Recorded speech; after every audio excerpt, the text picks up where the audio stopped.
ಇವತ್ತಿನ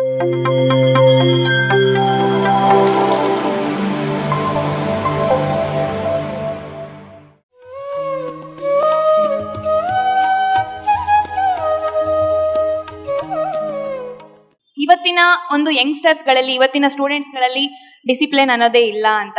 ಸೊ ಇವತ್ತಿನ ಯಂಗ್ಸ್ಟರ್ಸ್ಗಳು ಎಷ್ಟು ಡಿಸ್ಟ್ರಾಕ್ಷನ್ಗೆ ಒಳಗಾಗ್ತಾ ಇದ್ದಾರೆ, ಅವ್ರಿಗೆ ಏನ್ ಬೇಕು ಜೀವನದಲ್ಲಿ ಅನ್ನೋದನ್ನ ಅವ್ರಿಗೆ ಚೂಸ್ ಮಾಡ್ಕೊಳ್ಳೋದಕ್ಕೆ ಎಷ್ಟು ಕಷ್ಟ ಆಗ್ತಿದೆ. ಅವ್ರ ಮೈಂಡ್ ಅನ್ನೋದು ಒಂದ್ ಕಡೆ ನಿಲ್ಲೋದಿಲ್ಲ. ಸೊ ಹಾಗಾಗಿ ಅಂಥದ್ರಲ್ಲಿ ಧ್ಯಾನ ಅನ್ನೋದನ್ನ ಹೇಳ್ಕೊಟ್ಟಾಗ ಒಂದ್ ಕಡೆ ಕೂತ್ಕೊಂಡು ಧ್ಯಾನ ಮಾಡೋದು ಅಂದ್ರೆ ಇನ್ನು ತುಂಬಾ ದೂರದ ಮಾತು.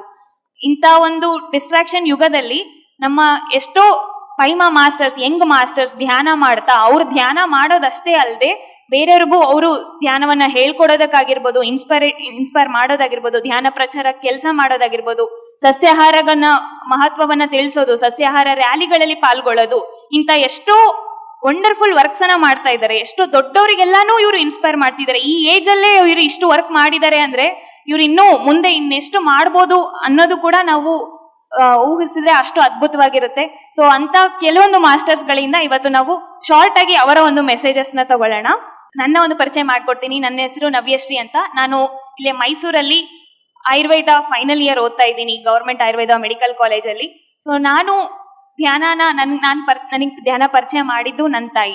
ಸೊ ಇಲ್ಲಿ ನಾನು ಮುಖ್ಯವಾಗಿ ಇವ್ರಿಗೂ ಅದನ್ನೇ ಕೇಳ್ಬೇಕು ಅನ್ಕೊತಾ ಇದ್ದೀನಿ. ಧ್ಯಾನನ ನಮ್ಗೆ ಫಸ್ಟ್ ಪರಿಚಯ ಮಾಡಿದ ತಕ್ಷಣ ನಾನು ಮಾಡಕ್ ಕೂತೆ ಅಥವಾ ನಂಗೆ ಮಾಡಿದ ತಕ್ಷಣ ನನಗೆ ಚೆನ್ನಾಗಿ ಎನರ್ಜಿ ಬಂತು, ಕನೆಕ್ಟ್ ಆಯ್ತು, ಈ ತರ ನಾನು ಖಂಡಿತ ಹೇಳಲ್ಲ. ಯಾಕಂದ್ರೆ ಧ್ಯಾನ ಫಸ್ಟ್ ನನಗೆ ಗೊತ್ತಾದ ತಕ್ಷಣ ನಾನು ಅನ್ಕೊಂಡಿದ್ದೆ, ಅಯ್ಯೋ ಇದೆಲ್ಲ ಯಾಕಪ್ಪ ನನ್ಗೆ, ಇದೆಲ್ಲ ನಾನು ಮಾಡಿದ್ರೆ ಜೀವನ ಎಂಜಾಯ್ ಮಾಡೋದು ಬಿಟ್ಬಿಡ್ತೀನಿ, ಇದೆಲ್ಲ ತುಂಬಾ ಬೋರಿಂಗು, ಎಷ್ಟೋ ಸಲ ಇದೆಲ್ಲ ತುಂಬಾ ಇರಿಟೇಷನ್ ಒಂದ್ ಕಡೆ ಕೂತ್ಕೊಳ್ಳೋದು, ಈ ತರ ಅನ್ಕೋತಾ ಇದ್ದೆ. ಬಟ್ ನಿಜವಾಗ್ಲೂ ನಾವು ಧ್ಯಾನ ಮಾಡ್ತಾ ಮಾಡ್ತಾ ಅವಾಗ್ಲೇ ಅರ್ಥ ಆಗಿದ್ದು ಈ ಒಂದು ಧ್ಯಾನದಲ್ಲಿ ಎಷ್ಟು ಅದ್ಭುತ ಇದೆ ಅಂತ. ಸೊ ಸ್ನೇಹ, ನಿನ್ಗೆ ನನ್ನ ಕ್ವಶನ್ ಏನಂದ್ರೆ, ಸೊ ನಿನಗೆ ಧ್ಯಾನ ಫಸ್ಟ್ ಟೈಮ್ ಪರಿಚಯ ಆಗಿದ್ ಯಾವಾಗ? ನೀನ್ ಧ್ಯಾನ ಮಾಡೋದಕ್ಕೆ ಆಗ್ಲಿಂದಾನೇ ಸ್ಟಾರ್ಟ್ ಮಾಡ್ತೀಯಾ ಅಥವಾ ನಿನ್ಗೆ ನಿಜವಾಗ್ಲೂ ಧ್ಯಾನ ಕನೆಕ್ಟ್ ಆಗಿದ್ದು ಯಾವಾಗ? ಎಸ್ ಮಾಸ್ಟರ್, ನನ್ನ ಹೆಸರು ಸ್ನೇಹ ಅಂತ. ನನಗೆ ಧ್ಯಾನ ಪರಿಚಯ ಆಗಿದ್ದು ನಾನು 7th ಸ್ಟ್ಯಾಂಡರ್ಡಲ್ಲಿ ಇದ್ದಾಗ. ಆದರೆ ನನಗೆ ಅವಾಗ ನಮ್ಮ ಮನೆ ಎದುರುಗಡೆನೆ ಪಿರಮಿಡ್ ಪಾರ್ಕ್ ಇತ್ತು, ಚಳ್ಳಕೆರೆ ನನ್ನೂರು. ನಾನು ಹುಟ್ಟಿ ಬೆಳೆದಿದ್ದೆಲ್ಲ ಓದಿದ್ದೆಲ್ಲ ಅಲ್ಲೇನೆ. ಪಿರಮಿಡ್ ಪಾರ್ಕ್ ಎದುರುಗಡೆನೆ ನಮ್ಮ ಮನೆ ಇದ್ದಿದ್ದು. ಸೊ ಅಲ್ಲಿ ಪಾರ್ಕಲ್ಲಿ ಜಸ್ಟ್ ಎಲ್ಲರೂ ಹೋಗ್ತಾ ಇದ್ರು ಅಂತ ನಾನು ಹೋಗ್ತಾ ಇದ್ದೆ. ಅಲ್ಲಿ ಈಗ ಯೂಶ್ವಲಿ ಮೆಡಿಟೇಷನ್ ಮಾಡುವಾಗ ಸ್ವಲ್ಪ ಕತ್ತು ಬೆಂಡಾಗೋದು, ಹಿಂಗೆ ಹಿಂದೆ ಹೋಗೋದು, ಹಿಂಗೆಲ್ಲ ಆಗುತ್ತಲ್ಲ. ಸೊ ಆವಾಗ ನಾವು ನಮ್ಮ ಮಾಮನ ಮಕ್ಕಳು, ಕಸಿನ್ಸ್ ಎಲ್ಲ ಬರ್ತಾ ಇದ್ರು. ನಾನು ಅವ್ರನ್ನೆಲ್ಲ ಕರ್ಕೊಂಡು ಅವ್ರ ಜೊತೆ ಪಾರ್ಕಿಗೆ ಹೋಗ್ತಾ ಇದ್ದೆ. ಸೊ ಅಲ್ಲಿ ಅವ್ರ ಜೊತೆ ಹೋದಾಗ ಅವರೆಲ್ಲ ಧ್ಯಾನ ಮಾಡುವಾಗ ಅದನ್ನೆಲ್ಲ ನೋಡಿಕೊಂಡು ಟೀಕೆ ಮಾಡ್ತಾ ಇದ್ವಿ. ಬಂದು ಹೊರಗಡೆ ಬಂದು ನಗಾಡೋದು, ಅಯ್ಯೋ ಅವ್ರು ನಿದ್ದೆ ಮಾಡ್ತಾ ಇದ್ದಾರೆ. ಸಮ್ಟೈಮ್ಸ್ ಕೆಲವೊಬ್ರದ್ದು ಬಾಯಿ ಓಪನ್ ಆಗಿರುತ್ತೆ, ಅವಾಗ ನಿದ್ದೆ ಮಾಡ್ತಿದ್ದಾರೆ, ಆ ಥರ ನಾವು ಟೀಕೆ ಮಾಡ್ತಾ ಇದ್ವಿ. ಅವಾಗ ನನಗೆ ಆ್ಯಕ್ಚುಯಲ್ ಆಗಿ ಮೆಡಿಟೇಷನ್ ಅಂದರೆ ಏನು ಅಂತಲೂ ಗೊತ್ತಿರಲಿಲ್ಲ. ಆಮೇಲೆ ನಮ್ಮಮ್ಮ ಸ್ಟಡೀಸ್ ಪರ್ಪಸ್ಗೋಸ್ಕರ, ಆ್ಯಕ್ಚುಲಿ ನಮ್ಮಮ್ಮನೇ ನನ್ನ ಮೆಡಿಟೇಷನ್, ನನ್ನ ಧ್ಯಾನ ಗುರು ನಮ್ಮಮ್ಮನೇ. ಓನ್ಲಿ ಫಾರ್ ಸ್ಟಡೀಸ್ ಪರ್ಪಸ್ಗೋಸ್ಕರ ಎಜುಕೇಷನಲ್ಲಿ ಒಂದು ಇಂಪ್ರೂವ್ಮೆಂಟ್ ಕಾಣಲಿ, ಒಂದು ಎಲ್ಲದಕ್ಕೂ ಒಂದು ಒಳ್ಳೇದಾಗುತ್ತೆ, ಮೇನ್ಲಿ ಸ್ಟೂಡೆಂಟ್ಸ್ಗೆ ಧ್ಯಾನ ಬೇಕು ಅಂತ ನಮ್ಮಮ್ಮ ನನ್ನ ಕರ್ಕೊಂಡು ಹೋಗ್ತಾ ಇದ್ರು ಪಿರಮಿಡ್ ಪಾರ್ಕಿಗೆ. ಅವಾಗ ನಾನು ಒಂದು 8th 9th ಸ್ಟ್ಯಾಂಡರ್ಡಲ್ಲೂ ನಾನು ಅಷ್ಟು ಸೀರಿಯಸ್ ತೊಗೊಂಡಿಲ್ಲ. ಒಂದು 9th ಸ್ಟ್ಯಾಂಡರ್ಡಿಂದ ನಾನು ರೆಗ್ಯುಲರ್ ಆಗಿ ಪ್ರತಿದಿನ ಬೆಳಗ್ಗೆ ಮಾಡೋಕ್ಕೆ ಶುರು ಮಾಡಿದೆ. ಆಮೇಲೆ 10th ಅಲ್ಲೂ ಕೂಡ ನನಗೆ ಒಳ್ಳೆ ಏನೇನೋ ನನಗೆ ಹೆಲ್ತ್ ಇಶ್ಯೂಸ್ ಇತ್ತು, ಆಮೇಲೆ ಇನ್ನೂ ಏನೇನೋ ಸಾಕಷ್ಟಿತ್ತು. ಎಲ್ಲದರಲ್ಲೂ ಒಂದು ನೆಮ್ಮದಿ ಅನ್ನೋದು, ಒಂದು ಪೀಸ್ಫುಲ್ ಅನ್ನೋದು ನನಗೆ ಕಾಣೋಕ್ಕೆ ಶುರುವಾಯಿತು. ಆಮೇಲೆ ನಾನು 10th ಅಲ್ಲಿ ಧ್ಯಾನ ಮಾಡಿದೆ. ಆಮೇಲೆ ಪತ್ರಿ ಸರ್ನ ಕೂಡ ಮೀಟ್ ಮಾಡಿದೆ, ಅವ್ರ ಜೊತೆ ನಾನು ರ್ಯಾಲಿ ಮಾಡಿದೆ. ಪತ್ರಿ ಸರ್ ಜೊತೆಗೆ ಆ ಒಂದು ಮೆಡಿಟೇಷನ್ ಮಾಡೋದಿದೆಯಲ್ಲ, ಅದೊಂದು ಅಗಾಧವಾದ ಒಂದು ಶಕ್ತಿ, ಅದನ್ನ ವರ್ಣಿಸಕ್ಕೆ ಆಗಲ್ಲ ಅಂತ ಒಂದು ಶಕ್ತಿ ಪತ್ರಿ ಸರ್ನ ಮೀಟ್ ಮಾಡಿದ್ದು ನನಗೆ. ಆವಾಗ ನಮಗೆ ಹೇಗೆ ಅಂದರೆ, ನಾನು ಸ್ಕೂಲ್ಗೆ ಹೋಗುವಾಗ ಒಂಥರ ಡಿಫ್ರೆಂಟಾಗಿತ್ತು ಆ ಒಂದು ಫೀಲಿಂಗು.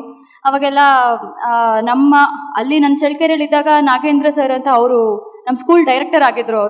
ಅವರು ಬಂದಾಗ ಕೇಳ್ತಾ ಇದ್ರು, ಹೇಗೆ ಇದು ನೀವು ನಿನ್ನೆ ಧ್ಯಾನಕ್ಕೆ ಅಟೆಂಡ್ ಮಾಡಿದ್ರಲ್ಲ, ರ್ಯಾಲಿ ಎಕ್ಸ್ಪೀರಿಯನ್ಸ್ ಹೇಳಿ ಅಂತ ಪತ್ರಿ ಸರ್ ಜೊತೆ. ಸೊ ನಾನು ಅವಾಗ ಎಲ್ಲರೂ ಒಂಥರ ಡಿಫ್ರೆಂಟಾಗಿ ನೋಡೋರು, ಓ ಇವರು ಏನು ಇದು ವೆಜಿಟೇರಿಯನ್ ರ್ಯಾಲಿ ಅಂತ. ಯಾಕಂದರೆ ಆ ಒಂದು 9th ಸ್ಟ್ಯಾಂಡರ್ಡ್ 8th ಸ್ಟ್ಯಾಂಡರ್ಡು ಆ ಟೈಮಲ್ಲಿ ಇವಾಗ ಎಷ್ಟೋ ಜನಕ್ಕೆ ಇದು ಸ್ಪ್ರೆಡ್ ಆಗಿದೆ. ನಮ್ಮ ಒಂದು ಪೈಮಾ ಕಡೆಯಿಂದನೇ ಎಷ್ಟೊಂದು ಜನಕ್ಕೆ ಅವೇಕನಿಂಗ್ ಯೂತ್ ಆಗಿರ್ಬೋದು, ಆರ್ ಯು ಬ್ರೀತಿಂಗ್, ಈ ಥರ ಒಂದು ಈವೆಂಟ್ಸ್ ಆಗಿರ್ಬೋದು, ಈ ಥರ ಒಂದು ಈವೆಂಟ್ಸಿಂದ ಎಷ್ಟೊಂದು ಜನಗಳಿಗೆ ಈ ಒಂದು ಧ್ಯಾನ ಸಿಕ್ಕಿದೆ. ಅವಾಗ ಅಷ್ಟು ಗೊತ್ತಿರಲಿಲ್ಲ, ಇನ್ನು ಯಂಗ್ಸ್ಟರ್ಸ್ ಯಾರು ಧ್ಯಾನ ಅಷ್ಟೊಂದು ಮಾಡ್ತಿರ್ಲಿಲ್ಲ.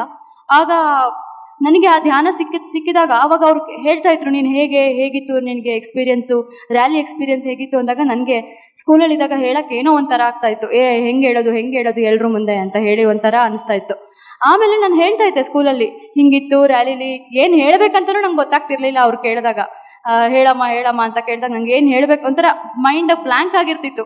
ಏನು ಹೇಳೋಣ, ಯಾಕಂದರೆ ನನಗೆ ಜಸ್ಟ್ ರ್ಯಾಲಿ ಅಟೆಂಡ್ ಮಾಡ್ತಾ ಇದ್ದೆ ಅಷ್ಟೇ, ಒಂದು ಸೀರಿಯಸ್ನೆಸ್ ಇರ್ತಿರ್ಲಿಲ್ಲ.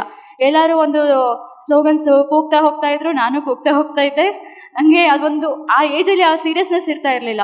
ಆಮೇಲೆ ಪ್ರತಿದಿನ ಬರ್ತಾ ನಾನು ಟ್ಯೂಷನ್ಸ್ಗೆ ಹೋಗ್ತಾ ಇದ್ದೆ. ನನ್ನ ಟ್ಯೂಷನ್ ಮೇಡಮ್ ಮಕ್ಕಳು ಎಲ್ಲ ಅವರು ನನ್ನ ಜೊತೆ ಧ್ಯಾನಕ್ಕೆ ಬರೋಕ್ಕೆ ಶುರು ಮಾಡಿದ್ರು. ಅವಾಗ ನನ್ನ ಒಂದು ಸೇವೆ ಅಷ್ಟೊಂದು ಇರಲಿಲ್ಲ. ಆಮೇಲೆ ನಾನು ಡಿಗ್ರಿಗೆ ಬಂದಮೇಲೆ ನನಗೆ ಒಂದು ಸೇವೆ ಮಾಡೋಕ್ಕೆ ಅವಕಾಶ ಸಿಕ್ತು. ಆಮೇಲೆ ಮೈಸೂರಿಗೂ ಬಂದೆ. ಮೈಸೂರಲ್ಲಿ ಚನ್ನಬಸವೇಶ್ವರ, ಅನಿತಾ ಮೇಡಮು, ನವ್ಯ ಎಲ್ಲರ ಜೊತೆ ಸೇರಿಕೊಂಡು ಇನ್ನೂ ಸೇವೆ ಹೆಚ್ಚಾಯಿತು ನಂದು. ಸೊ ಇಷ್ಟು ನನ್ನ ಒಂದು ಕಿರು ಪರಿಚಯ. Thank you. ಓಕೆ, ಸೊ ನಾವೆಲ್ಲರೂ ಮೈಸೂರು ಮಾಸ್ಟರ್ಸ್ ಎಲ್ಲರೂ ನೋಡಿರೋ ಹಾಗೆ ಮೈಸೂರಿನ ಇವೆಂಟ್ಸ್ ಅಲ್ಲಿ ಸ್ನೇಹ ಎಷ್ಟೆಲ್ಲ ಸೇವೆ ಮಾಡ್ತಿರ್ತಾಳೆ. ಸೊ ಇವತ್ತಿನ ಆಕ್ಚುಲಿ ಜನರಲ್ ಆಗಿ ಯಂಗ್ಸ್ಟರ್ಸ್ ನೋಡೋದಾದ್ರೆ ಅವರೆಲ್ಲರೂ ಟೈಮ್ ಸಿಕ್ಕರೆ ಸಾಕು, ಯಾವಾಗ್ಲೂ ಮೊಬೈಲಲ್ಲಿ ಮುಳುಗೋಗೋಣ, ಏನಾದರೂ ಎಂಜಾಯ್ಮೆಂಟ್ ಮಾಡೋಣ, ಯಾವಾಗ್ಲೂ ಇನ್ನೂ ಹೊಸ ಜಾಸ್ತಿ ಮೂವೀಸ್ ನೋಡೋಣ, ಜಾಸ್ತಿ ಫ್ರೆಂಡ್ಸ್ ಜೊತೆ ಹ್ಯಾಂಗ್ ಔಟ್ ಮಾಡೋಣ, ಇದೇ ಒಂದು ಮೂಡಲ್ಲೇ ಇರ್ತಾರೆ. ಇಂಥದ್ರಲ್ಲಿ ನೀನು ನಿನ್ನ ಒಂದು ಪರ್ಸನಲ್ ಟೈಮ್ ಎಷ್ಟೊಂದು ಟೈಮ್ನ ತಗೊಂಡು ಹೇಗೆ ಸೇವೆ ಮಾಡಲಿ, ಇನ್ನು ಯಾವ ಪ್ರೋಗ್ರಾಮ್ ಅಟೆಂಡ್ ಮಾಡಲಿ ಅದನ್ನೆಲ್ಲ ಯೋಚನೆ ಮಾಡ್ತಿರ್ತೀಯ. ನಿನ್ನ ಈ ಒಂದು ಸರ್ವಿಸ್ಗೆ ನಿನ್ನ ಮೇಜರ್ ಡ್ರೈವ್ ಅಥವಾ ನಿನ್ನ ಏನು ಇನ್ಸ್ಪಿರೇಷನ್ ನಿನಗೆ? ನಾನು ಅಬ್ಸರ್ವ್ ಮಾಡಿರೋ ಪ್ರಕಾರ ಧ್ಯಾನಕ್ಕಿಂತ ಸೇವೆ ನನಗೆ ಜಾಸ್ತಿ ಫಲ ಕೊಟ್ಟಿದೆ. ನನಗೆ ಮೊದಲು ಅಂದ್ಕೊಳ್ತಿದ್ದೆ, ಎಲ್ಲರೂ ಎಕ್ಸ್ಪೀರಿಯನ್ಸ್ ಹೇಳೋರು ನನಗೆ ಆ ಥರ ಆಯಿತು ಈ ಥರ ಆಯಿತು, ನನಗೆ ಅವ್ರು ಕಾಣಿಸಿದ್ರು ಇವ್ರು ಕಾಣಿಸಿದ್ರು, ನನಗೆ ಏನೇನೇನೋ ಥರ್ಡ್ ಐ ಅದು ಏನೇನೋ ಎಕ್ಸ್ಪೀರಿಯನ್ಸ್ ಎಲ್ಲ ಹೇಳ್ತಾ ಇದ್ರಲ್ಲ, ನನಗೆ ಅನಿಸ್ತಾ ಇತ್ತು ನನಗೆ ಯಾಕೆ ಯಾವ ಥರ ಏನೂ ಆಗ್ತಾ ಇಲ್ಲ, ನಾನು ಚಿಕ್ಕ ವಯಸ್ಸಿಂದ ಧ್ಯಾನ ಮಾಡ್ತಾ ಇದ್ದೀನಲ್ಲ, ನನಗೆ ಯಾಕೆ ಏನೂ ಆಗ್ತಾ ಇಲ್ಲ, ಈ ಥರ ಎಲ್ಲ ಅಂದ್ಕೊಳ್ತಾ ಇದ್ದೆ. ಬಟ್ ಯಾವಾಗ ನಾನು ಸೇವೆ ಮಾಡೋಕ್ಕಿಡದೆ ಆವಾಗಿಂದ ನನಗೆ ಮೊದಲು ನನಗೆ ಧ್ಯಾನ ಕುತ್ಕೊಂಡ್ರೆ ಏನೋ ಒಂಥರ ಮಾಡ್ತಾ ಇದ್ದೆ. 1 hour ಮಾಮೂಲಿ ಬೆಳಗ್ಗೆ 5 to 6 ನನ್ನ ಚೈಲ್ಡ್ಹುಡ್ ಎಲ್ಲ ನಾನು ಪಿರಮಿಡಲ್ಲೇ ಕಳೆದಿದ್ದೀನಿ. ನಾನು ಸಂಡೇಸ್ ಬಂದರೆ ಸಾಕು ಒಂದು ತಲೆ ಸ್ನಾನ ಮಾಡಿಕೊಂಡು ಪಿರಮಿಡ್ಗೆ ಹೋಗಿ ಅಲ್ಲೇ ಎಲ್ಲ ಬುಕ್ಸ್ ತೊಗೊಂಡೋಗಿ ಓದ್ಕೊಳ್ಳೋದು, ಅಲ್ಲೇ ಇರ್ತಾ ಇದ್ದೆ. ಅಲ್ಲೇ ಒಂಥರ ಆ ಮೆಮೊರಿನೇ ನನಗೆ ಡಿಫ್ರೆಂಟು ಪಿರಮಿಡು. ಆಮೇಲೆ ನನಗೆ ಆವಾಗ ನಾನು ಅಷ್ಟು ಸೇವೆ ಮಾಡ್ತಾ ಇರಲಿಲ್ಲ, ಬರೀ ಧ್ಯಾನ ಮಾತ್ರ ಮಾಡ್ತಾ ಇದ್ದೆ ಅಷ್ಟೇ. ಮಾಮೂಲಿ ಬೆಳಗ್ಗೆ 5 ಗಂಟೆಗೆ ಎದ್ದೇಳ್ತಿದ್ದೆ, ಒಂದೊಂದ್ಸಲ 4:15 ಧ್ಯಾನ ಮಾಡ್ತಾ ಇದ್ದೆ, 6 ಗಂಟೆವರೆಗೂ ಧ್ಯಾನ ಮಾಡ್ತಾ ಇದ್ದೆ. ಬಟ್ ನನಗೆ ಸೇವೆ ಅನ್ನೋದು ಇರಲಿಲ್ಲ, ಧ್ಯಾನ ಮಾತ್ರ ಮಾಡ್ತಾ ಇದ್ದೆ. ಬಟ್ ನಾನು ಯಾವಾಗ ಒಂದು ಡಿಗ್ರಿ ಬಂದಮೇಲಿಂದ ನಾನು ಪಿರಮಿಡ್ ವ್ಯಾಲಿ ಹೋಗೋಕ್ಕೆ ಶುರು ಮಾಡಿದೆ. ಆಮೇಲೆ ಮೈಸೂರಿಗೆ ಬಂದಮೇಲೆ ನಂದು ಸೇವೆ ಜಾಸ್ತಿ ಆಗಿದ್ದು. ಸೇವೆ ನಂದು ಜಾಸ್ತಿ ಆದಮೇಲೆ ಪ್ರತಿಯೊಂದು ನನಗೆ ಫಲ ಕಾಣ್ತಾ ಹೋಯಿತು. ಆಮೇಲೆ ಸೇವೆ ನಾನು ಯಾವಾಗ ಮಾಡೋಕ್ಕಿಡದೆ ಆವಾಗಿಂದನೂ ನನಗೆ ಅದಕ್ಕೆ ಹೇಳ್ತಾ ಇದ್ದೀನಿ ಮಾಸ್ಟರ್ಸ್, ದಯವಿಟ್ಟು ನೀವು ಧ್ಯಾನ ನಿಮಗೆ ಆಗ್ತಾ ಇಲ್ಲ ಅಂತ ಯಾರೂ ತಲೆ ಕೆಡಿಸ್ಕೋಬೇಡಿ. ಸೇವೆಯಲ್ಲಿ ಹೆಚ್ಚು ನೀವು ಭಾಗಿಯಾಗಿ, ನೀವು ಸೇವೆಯಲ್ಲಿ ನಿಮ್ಮನ್ನು ನೀವು ತೊಡಗಿಸ್ಕೊಂಡಷ್ಟು ಧ್ಯಾನ ನಿಮಗೆ ಈಸಿಯಾಗಿ ಡೀಪಾಗಿ ಹೋಗ್ಲಿಕ್ಕೆ, ವಾಟ್ ಎವರ್ ಏನಾದರೂ ಆಗಲಿ, ಧ್ಯಾನ ನಿಮಗೆ ಫಸ್ಟು ಸೇವೆ ಮೈನ್. ಸೇವೆ ಮಾಡಿದಾಗ ನಿಮಗೆ ಆಟೋಮೆಟಿಕ್ ಧ್ಯಾನ ಚೆನ್ನಾಗಾಗುತ್ತೆ. ಸೊ ನಾನು ಹೇಗೆ ಅಂದರೆ, ನಾನು ಎಲ್ಲನೂ ಎಂಜಾಯ್ ಮಾಡ್ತಿದ್ದೆ. ನಾನು ಎಲ್ಲ ಟ್ರಿಪ್ ಎಲ್ಲ ಹೋಗ್ತೀನಿ, ಮೂವಿಗೆ ಹೋಗ್ತೀನಿ, ಎಲ್ಲ ಥರನೂ ಎಂಜಾಯ್ ಮಾಡ್ತೀನಿ. ಇಂಥದ್ದಿಲ್ಲ ಅನ್ನಂಗಿಲ್ಲ, ಎಲ್ಲ ಥರನೂ ಎಂಜಾಯ್ ಮಾಡ್ತೀನಿ. ಬಟ್ ಟೈಮ್ ಸಿಕ್ಕಾಗೆಲ್ಲ ನಮ್ಮದು ಮೈಸೂರಲ್ಲಿ ಕಾವೇರಿ ಪಿರಮಿಡ್ಗೆ ಹೋಗ್ತೀವಿ, ಟೈಮ್ ಸಿಕ್ಕಾಗೆಲ್ಲ ಅಲ್ಲೆಲ್ಲ ಸೇವೆ ಮಾಡ್ತೀವಿ. ಅಲ್ಲಿ ಅನ್ನದಾನಕ್ಕೆ ಹೆಲ್ಪ್ ಮಾಡೋದಾಗಿರ್ಬೋದು, ಅಲ್ಲಿ ಎಲ್ಲ ಈ ಪಾತ್ರೆಗಳು ಅದನ್ನೆಲ್ಲ ತೊಳೆಯೋದಾಗಿರ್ಬೋದು, ಪ್ರತಿಯೊಂದು ಎಲ್ಲ ಥರ ಸೇವೆ, ಈ ಫ್ಲೈಯರ್ಸ್ ಆಗಿರ್ಬೋದು, ಇಲ್ಲೆಲ್ಲ ಏನೇನು ನೀವು ಸುತ್ತಮುತ್ತ ಏನೇನೆಲ್ಲ ಬ್ಯಾನರ್ಸ್ ನೋಡ್ತಾ ಇದ್ದೀರಾ, ಇದೆಲ್ಲ ನಾವೇ ಮಾಡಿರೋದು. ನಾವು ಎಲ್ಲೂ ಹೊರಗಡೆ ಹೋಗಿ ಪ್ರಿಂಟರ್ಸ್ ಹತ್ರ ಹೋಗಿ ಮಾಡಿಸಿಲ್ಲ. ಅನಿತಾ ಮೇಡಮು, ನಾನು ಎಲ್ಲರೂ ಕೂತ್ಕೊಂಡು ಇದೆಲ್ಲ ನಾವೇ ಮಾಡಿರೋದು. ಸೊ ಇದು ನನಗೆ ಇನೋವೇಟಿವ್ ಆಗಿ ಐಡಿಯಾಸ್ ಬರುತ್ತೆ ಫ್ಲೈಯರ್ಸ್ಗಳು ಮಾಡೋಕ್ಕೆ. ನನಗೆ ಗೊತ್ತಿಲ್ಲ ಯಾವ ಥರ ಬರುತ್ತೆ ಅಂತ. ನಾನು ಯೂಶ್ವಲಿ ನನಗೆ ಮೊದಲಿಂದನೂ ಅಷ್ಟೇ, ನಾನು ಡಿಗ್ರಿ ಟೈಮಲ್ಲಿದ್ದಾಗ 4 ಗಂಟೆಗೆ ಎದ್ದು ಧ್ಯಾನ ಕೊಡ್ತಾ ಇದ್ದೆ. ನನ್ನ ಫ್ರೆಂಡ್ಸ್ ಎಲ್ಲ, ನಾನು BSc ಮಾಡ್ತಾ ಇದ್ದೆ ಬೆಂಗಳೂರಲ್ಲಿ. ನನ್ನ ಫ್ರೆಂಡ್ಸ್ ಎಲ್ಲ ಇಂಜಿನಿಯರಿಂಗ್ ಸ್ಟೂಡೆಂಟ್ಸ್ ಇದ್ದರು, ನನ್ನ ರೂಮ್ಮೇಟ್ಸು. ಅವರೆಲ್ಲ 2 ಗಂಟೆವರೆಗೂ 1 ಗಂಟೆವರೆಗೂ ಓದಿ ಮಲ್ಕೊಳ್ಳೋರು. ನಾನು 3 ಗಂಟೆಗೆ ಎದ್ದೇಳ್ತಿದ್ದೆ. ಅವ್ರು ಲೈಟ್ ಆಫ್ ಮಾಡಿ ಮಲ್ಗೋರು, ನಾನು ಎದ್ದು ಲೈಟ್ ಆಗ್ತಾ ಇದ್ದೆ. ಅವ್ರು ಏನೇ ನಿಂದು ಗೋಳು, ನೀನು ಏನು ನಾವೆಲ್ಲ ಮಲ್ಕೊಂಡ್ಮೇಲೆ ನೀನು ಲೈಟ್ ಆಗ್ತೀಯಲ್ಲ ಅಂತ ಹೇಳೋರು ಅವರು. ನಾನೇನು ಮಾಡ್ತಾ ಇದ್ದೆ, ಫುಲ್ ಹಿಂಗೆ ಗೊಬ್ಬರ ಹಾಕೊಂಡು ಧ್ಯಾನಕ್ಕೆ ಕೊಡ್ತಾ ಇದ್ದೆ 4 ಗಂಟೆಗೆ ಎದ್ದು. ಅವಾಗಿಂದನೂ ನನಗೆ 3 ಗಂಟೆಗೆ ಎದ್ದೇಳೋದು ಅಭ್ಯಾಸ. ಯಾವಾಗಲೂ ಅಷ್ಟೇ ನನಗೆ ನೈಟ್ಗಿಂತ 3 ರಿಂದ 6 ಧ್ಯಾನ ಇದೆಯಲ್ಲ, ಅದು ಬ್ಯೂಟಿಫುಲ್. ಅದನ್ನು ಹೇಳೋಕ್ಕಾಗಲ್ಲ, ಅಷ್ಟು ಅದ್ಭುತವಾಗಿ ಆಗುತ್ತೆ 3 ರಿಂದ 6 ಧ್ಯಾನ.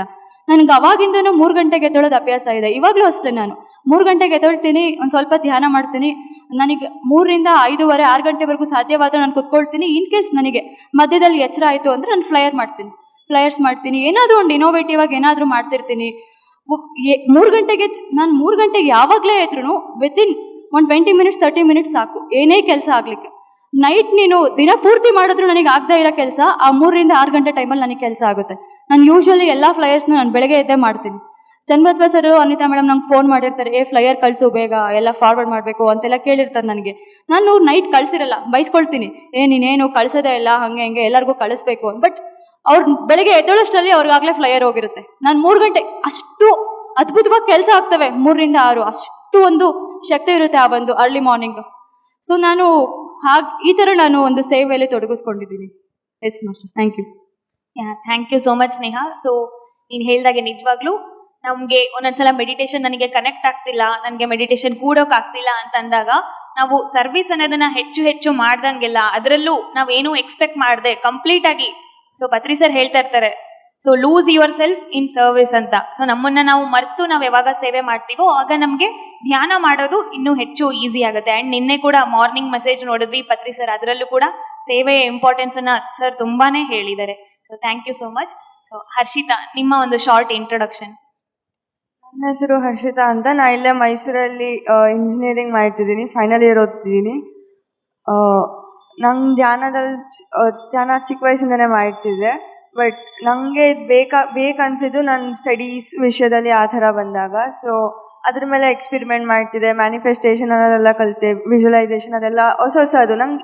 ನಂಗೊಂದು ಕ್ಯೂರಿಯಾಸಿಟಿ ಇರ್ತಿತ್ತು, ಧ್ಯಾನ ಅಂದರೆ ಇಷ್ಟನಾ, ಇನ್ನೂ ಅದನ್ನು ಮೈಂಡ್ ಪವರ್ನ ಹೇಗೆ ತಿಳ್ಕೊಳ್ಳೋದು, ಇನ್ನೂ ಡೀಪಾಗಿ ಹೆಂಗೆ ಹೋಗೋದು, ಅದನ್ನು ಬೇರೆ ಥರ ಹೆಂಗೆ ಯೂಸ್ ಮಾಡ್ಕೋಬೋದು, ಎಲ್ಲೆಲ್ಲಿ ಇಂಪ್ಲಿಮೆಂಟ್ ಮಾಡ್ಬೋದು, ಈ ಥರ ಎಲ್ಲ ನಂಗೊಂದು ಕ್ಯೂರಿಯಾಸಿಟಿ ಇರ್ತಿತ್ತು. ಸೊ ಅದೇ ಥರ ಅಮ್ಮ ಬುಕ್ಸ್ ರೆಕಮೆಂಡ್ ಮಾಡ್ತಿದ್ರು, ಬುಕ್ಸ್ ಎಲ್ಲ ಓದ್ತಿದ್ದೆ. ಬಟ್ ಇದು ಎಲ್ಲೂ ಹೇಳ್ತಿರ್ಲಿಲ್ಲ. ದೆನ್ ಐ ಗಾಟ್ ದಿಸ್ ಪೈಮಾ PUCಯಲ್ಲಿದ್ದೆ, ಪೈಮಾ ನವ್ಯ ಕಡೆಯಿಂದನೇ ನಂಗೆ ಇದು ಲಿಂಕ್ ಸಿಕ್ತು, ಜಾಯಿನ್ ಆದೆ. ದೆನ್ ನಂಗೆ ತುಂಬ ಹೆದರಿಕೆ ಆಗ್ತಿತ್ತು. I don't know, I would like to thank Zoom. ಏನಾಗ್ತಿತ್ತು, ನಮ್ದಷ್ಟೇ ಲೈಕ್ ಆನ್ಲೈನಲ್ಲೇ ಕ್ಲಾಸಸ್ ಎಲ್ಲ ಹೇಳೋದು ಸ್ಟಾರ್ಟ್ ಮಾಡಿದೆ. ಅಲ್ಲಿಂದ ನನಗೆ ಒಂದು ಸ್ವಲ್ಪ ಧೈರ್ಯ ಬಂತು, ಇನ್ನು ಹೇಳ್ಬೋದು, ಜನರಿಗೂ ತಿಳಿಸ್ಬೇಕು ಅಂತ ಒಂದು ಇಚ್ಛೆ ಇನ್ನೂ ಅದು ಒಳಗೆ ಇನ್ನೂ ಜಾಸ್ತಿ ಆಯಿತು. ಸೊ ಇದು ನನ್ನ ಕಿರುಪರಿಚಯ. Thank you Harshita. So Harshita question ಏನಂದ್ರೆ, ಯಾವಾಗ ಇವತ್ತು ತುಂಬಾ ಜನ ಯಂಗ್ಸ್ಟರ್ಸ್ ಏನಂದ್ರೆ ಒಂದು ಲವ್ ಅನ್ನೋದಾಗಿರ್ಬೋದು ಅಥವಾ ಒಂದು ಯಾವಾಗ್ಲೂ ಅವ್ರಿಗೆ ಏನ್ ಬೇಕು ಅನ್ನೋದನ್ನ ಆಚೆನೆ ಹುಡುಕಾಡ್ತಾ ಇರ್ತಾರೆ, ತಮ್ಮ ಒಳಗಡೆ ತಾವು ನೋಡ್ಕೊಳ್ಳಲ್ಲ. ಸೊ ಎಲ್ಲರಿಗೂ ಆ ಒಂದು ಸೆಲ್ಫ್ ಲವ್ ಅನ್ನೋದು, ಆ ಒಂದು ಲ್ಯಾಕ್ ಆಫ್ ಸೆಲ್ಫ್ ಲವ್ ಇಂದ ಯಾವಾಗ್ಲೂ ಅವರು ಮೊಬೈಲ್ಗೆ ಅಡಿಕ್ಟ್ ಆಗಿರೋದಾಗಿರ್ಬೋದು, ಅಥವಾ ಯಾವಾಗ್ಲೂ ನನ್ಗೆ ಯಾರೋ ಫ್ರೆಂಡ್ಸ್ ಬೇಕು ಮಾತಾಡೋದಕ್ಕೆ, ಅಥವಾ ಯಾವಾಗ್ಲೂ ನನ್ಗೊಂದು ಎಂಟರ್ಟೈನ್ಮೆಂಟ್ ಬೇಕು ಅನ್ನೋ ಒಂದು ಫೇಸ್ ಅಲ್ಲಿ ತುಂಬಾ ಜನ ಯಂಗ್ಸ್ಟರ್ಸ್ ಇರ್ತಾರೆ. So just one lack of self love ಇಂದ ಅವರು ಕಂಪ್ಲೀಟ್ ಆಗಿ ಎಷ್ಟೋ ಒಂದು ಲೋ ಫೇಸಿಗೆ ತಗೊಂಡು ಹೋಗ್ತಾ ಇದ್ದಾರೆ ಅಂತ ಹೇಳ್ಬೋದು.